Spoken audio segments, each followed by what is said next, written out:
لوگ کہتے ہیں کہ کوئی مجتہد کا کوئی قول ہے, اس کے خلاف کوئی حدیث دکھا دی اور فوراً کہہ دیا کہ دیکھو یہ حدیث فلاں امام کے قول کے خلاف ہے, لہذا اس امام کا قول چھوڑ دو اور اس حدیث کو لے لو. سمجھ رہے ہو؟ اس کو کہتے ہیں کلمۃ حق ارید بها الباطل.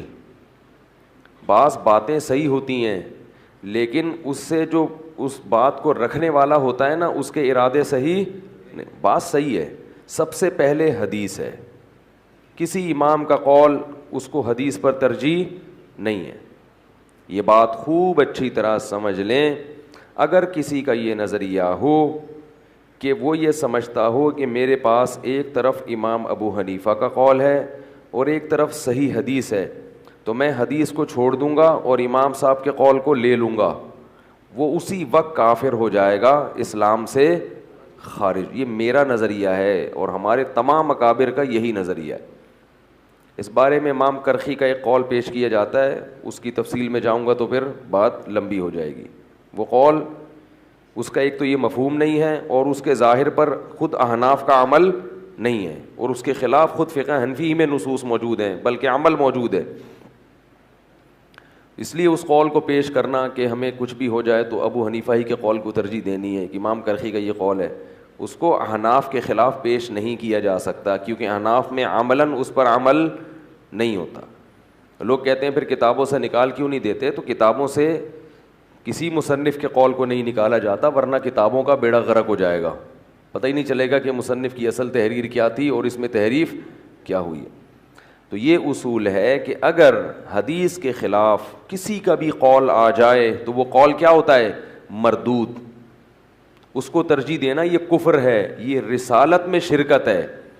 یہ منصب صرف نبی صلی اللہ علیہ وسلم کا ہے کہ نبی کے قول کے مقابلے میں کوئی بھی قول قابل قبول نہیں ہے.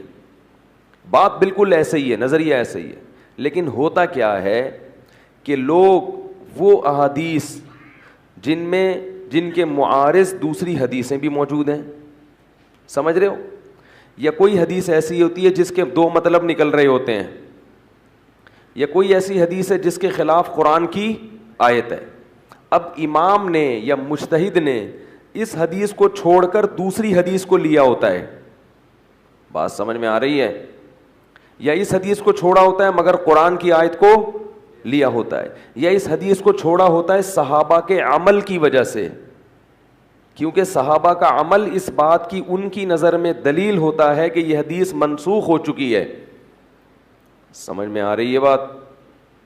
اس بنیاد پر اگر کوئی امام کے قول کو لیتا ہے تو وہ حدیث ہی کو لینا کہلائے گا, وہ حدیث کی مخالفت نہیں کہلائے گی, کیونکہ انسان کا یہ گمان ہوتا ہے اور ہونا چاہیے کہ وہ حدیث مجھ سے زیادہ سمجھتے تھے, اس بیس پر انسان اعتماد کی بیس پر لیتا ہے وہ.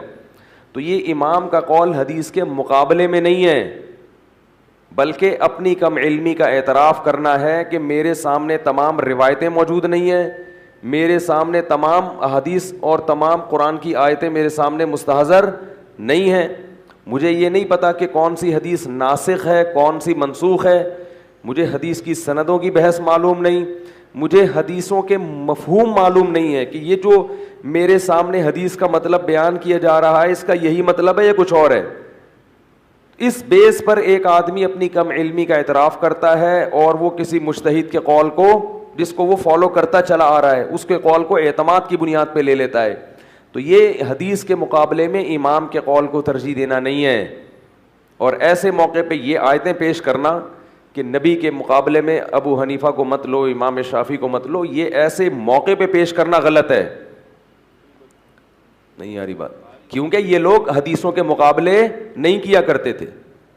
میں جب کالج میں پڑھتا تھا نا, بلکہ کالج بھی نہیں اسکول کی بات ہے, ایک شخص میرے پاس آیا, مجھے بہت ورغلایا اس نے, ہر وقت میرا دماغ پک گیا تھا ان فروعی اور اختلافی چیزوں میں پڑ گیا, میں تو بالکل ہی جاہل تھے اس وقت, اور وہ عجیب سی بحثوں میں مجھے الجھا دیا. میں نیا نیا نماز کی طرف آیا ہوں اور مجھے ان چیزوں میں الجھا دیا گیا, بڑا پریشان ہوتا تھا کون صحیح ہے کون غلط ہے.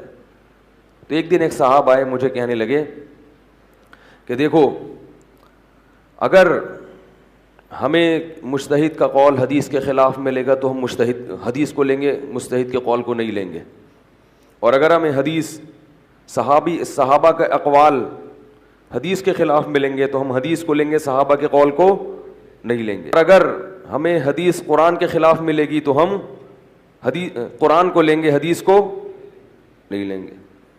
میں اس وقت نہ سمجھ سا تھا بالکل، لیکن مجھے اتنی بات سمجھ میں آئی. میں نے کہا یار اس کا یہ مقابلے کیوں کر رہے ہو کہ قرآن اور حدیث ایک دوسرے کے مخالف، اور حدیث کے اقوال صحابہ کے مخالف. یعنی صحابہ ایک آدھ صحابی کا قول ہو، پھر دوسرے کا قول، وہ تو بہت سارے صحابہ ایک طرف ہوں، پھر صحابہ اور ائمہ ایک دوسرے کے مخالف. تو میں نے کہا میری ایک تو ناقص رائے یہ ہے کہ میں یہ کہتا ہوں کہ جتنا قرآن کو نبی نے سمجھا اتنا کسی نے نہیں سمجھا. اگر نبی کی حدیث قرآن کے خلاف ہے تو پھر یہ کیوں نہیں کہا جائے گا کہ یار قرآن کی آیت کا وہ مطلب نہیں ہے جو میری سمجھ میں آ رہا ہے، وہ مطلب وہ ہوگا جو کس کی سمجھ میں آیا، نبی کی. اس سے نہ قرآن سے بدگمان ہوگے اور نہ نبی سے. پھر میں نے کہا صحابہ کے اقوال ایک طرف ہیں اور نبی کی حدیث اس کے مخالف. میں نے کہا میری رائے یہ کہ صحابہ کے اقوال کو لیا جائے، اس لیے کہ وہ حدیث کا مطلب ہم سے، یہ کیسے ممکن ہے کہ انہوں نے حدیثوں کو چھوڑ دیا؟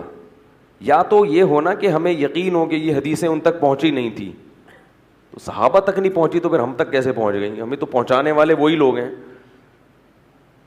پھر میں نے اس سے کہا کہ پھر دوسری بات یہ کہ ائمہ مجتہدین جو ہیں وہ اگر کوئی بات بیان کر رہے ہیں اور صحابہ کا قول اس کے خلاف جا رہا ہے تو میرا خیال ہے وہ صحابہ کو ہم سے زیادہ سمجھتے تھے، پھر صحابہ کا وہ قول نہیں ہے.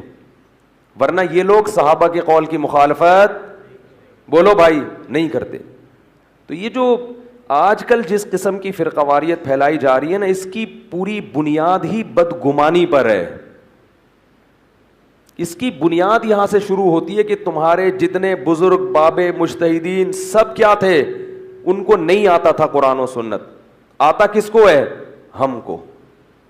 یہ یہاں سے شروع ہوتا ہے مسئلہ سارا، اور اس پہ پھر خوشنما لیبل لگائے جاتے ہیں، اچھے اچھے لیبل لگائے جاتے ہیں کہ حدیث، ہم تو صرف حدیث کو لیں گے، فلاں مجتہد کے قول کو چھوڑ دیں گے، فلاں کے قول کو چھوڑ دیں گے، فلاں کے قول کو چھوڑ دیں گے.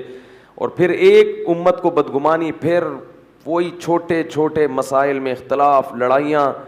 حکیم الامہ رحمہ اللہ تعالی فرمایا کرتے تھے کہ فرقہ پرستی کی ابتدا بدگمانی سے شروع ہوتی ہے، بد زبانی پہ ختم ہوتی ہے. پہلے اسلاف کے خلاف بدگمانی پیدا ہوتی ہے کہ وہ فارغ تھے علم سے، ہمیں پتہ ہے، ہمیں تو ساری حدیثوں کے نمبر یاد ہیں. یہاں یہ بدگمانی ہوتی ہے، اور پھر انتہا کہاں پر جا کے ہوتی ہے؟ بد زبانی. پھر ان کے خلاف آہستہ آہستہ بولنا شروع کرتے ہیں، ابے وہ تو ایسے تھے، ابے وہ تو یوں تھے، ابے وہ تو ان کو آتا کیا تھا، ان کو تو یہ، ان کو 17 حدیثیں آتی تھیں، اس طرح کی فضول باتیں.